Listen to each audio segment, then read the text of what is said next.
yang Thailand ada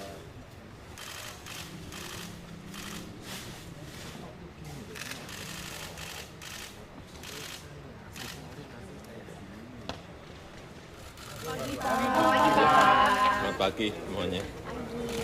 Bagaimana Pak setelah memantau persediaan beras dan kan inflasi juga terjadi Pak saat ini untuk beras?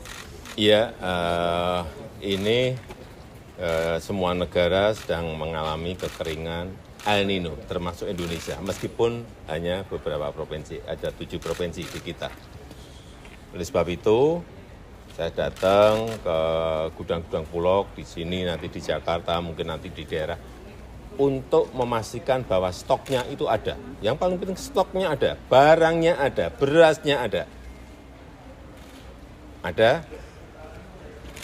sudah yang di dalam gudang 1,6 juta, dalam perjalanan 400 juta, sehingga stok 400 ribu ton, sehingga kan ada stok 2 juta. Biasanya stok kita tuh hanya 1,2, normal 1,2 juta. Ini kita memiliki 2 juta. Sehingga kita tidak usah khawatir. Oleh sebab itu juga mulai 1 September kemarin saya perintahkan untuk memberikan bantuan pangan beras. Bantuan beras ke masyarakat. Setiap bulan kira-kira 210 ribu ton keluarkan oleh Bulog untuk bantuan pangan itu. Dan ini sudah dimulai terus. September, Oktober, November. Kalau stoknya kita lihat masih nanti diteruskan lagi. Sehingga masyarakat jangan sampai terdampak dari kenaikan harga beras. Memang di lapangan ada kenaikan. Meskipun inflasi kita masih terjaga di 3,2%. Ya. Pak, soal impor beras yang dari Kamboja kemarin itu 250.000 ton, apakah jadi disepakati? Dalam perjalanan. itu bagian dari 400.000. Iya. Meskipun tidak semuanya. Realisasi mulai kapan sih Pak kalau untuk dari Kamboja? Kan kemarin waktu bilateral Bapak memang... Ini kan sudah semua, sebetulnya ini kan sudah realisasi, terus berjalan. Jadi barangnya ini dalam perjalanan menuju ke gudang-gudang Bulog. Yang lambat November. Paling lama Pak Kabluk menyampaikan paling lambat November. Dalam perjalanan kan. Masa datang ngomong langsung sudah sampai gudang. Apakah setelah itu juga akan impor lagi Pak? Kan Ya, ini untuk memastikan bahwa kita memiliki cadangan strategis stok. Harus, itu harus. Untuk menjaga agar tidak terjadi kenaikan. Karena memang produksi pasti turun karena El Nino. Meskipun juga saya lihat angkanya juga tidak banyak. Kalau melihat kenaikan di pasar seperti apa? Masih wajar atau? Ya, karena semua negara naik ke KRA ini sama seperti barang-barang yang lain. BBM juga gitu kan, kalau harga pasar dunia naik pasti dalam negeri ke KRA, ini harga pangan juga seperti itu. Apalagi beberapa negara menstop untuk tidak ekspor beras seperti India yang produksinya gede, ekspornya biasanya gede, stop. Sama dulu kayak wheat, gandum. Ukraina sama Rusia yang memiliki stok sampai 200 juta ton stok, sehingga harga goncang dan naik harga gandum.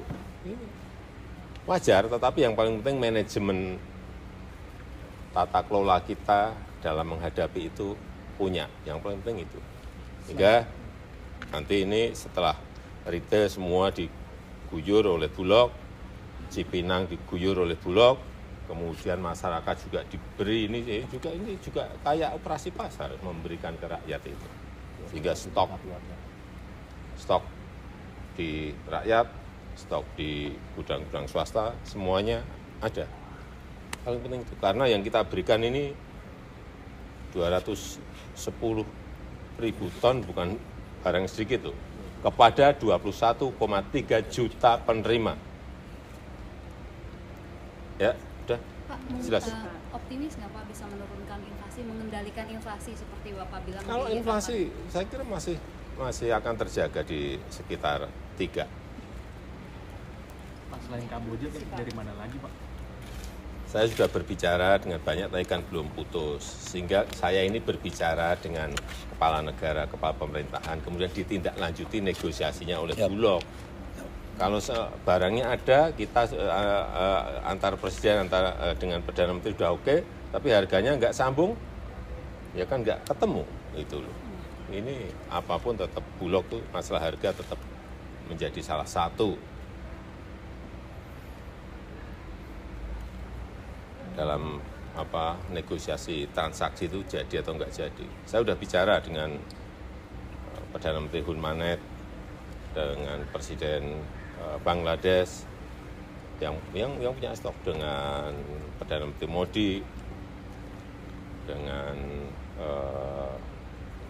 RRT juga, kemarin dengan Premier Lee.